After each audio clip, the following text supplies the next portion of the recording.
Are you planning to let Donald Trump back on? Well, I think there's a general question of should Twitter have permanent bans? And I've talked with Jack Dorsey about this, and he and I are of the same mind, which is that permanent bans should be extremely rare and really reserved for people where they're trying to for accounts that are bots or spam scam accounts, where there's just no legitimacy to the account at all. I do think that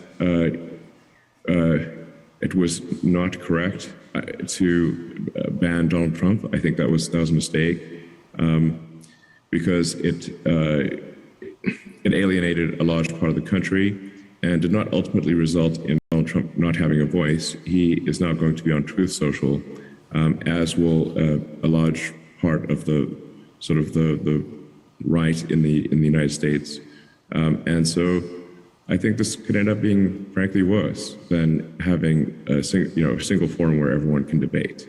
I guess the answer is that I would reverse the perma ban. I'll say I don't own Twitter yet, so this is not like a thing that will definitely happen, because what if I don't own Twitter? But my opinion, and Jack Dorsey, I want to be clear, shares this opinion, is that we should not have perma bans. Now that doesn't mean that somebody gets to say whatever they want to say. If they say something that is illegal or otherwise, just destructive to the world, then that there should be perhaps a timeout, a temporary suspension, or that particular tweet should be made invisible or have very limited traction. But I think perma bans just fundamentally undermine trust in Twitter as a town square where everyone can voice their opinion.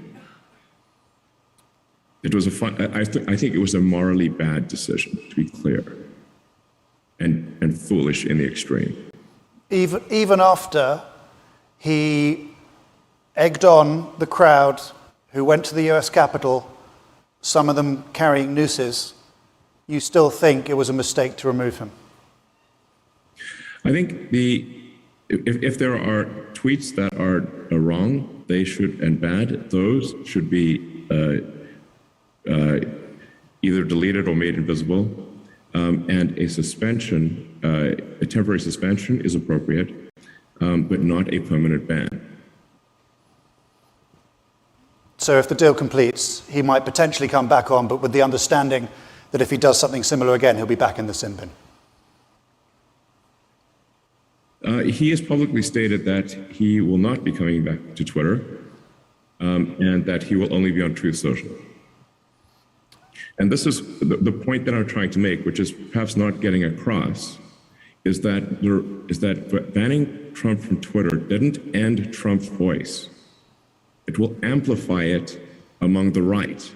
And this is why it is morally wrong and flat out stupid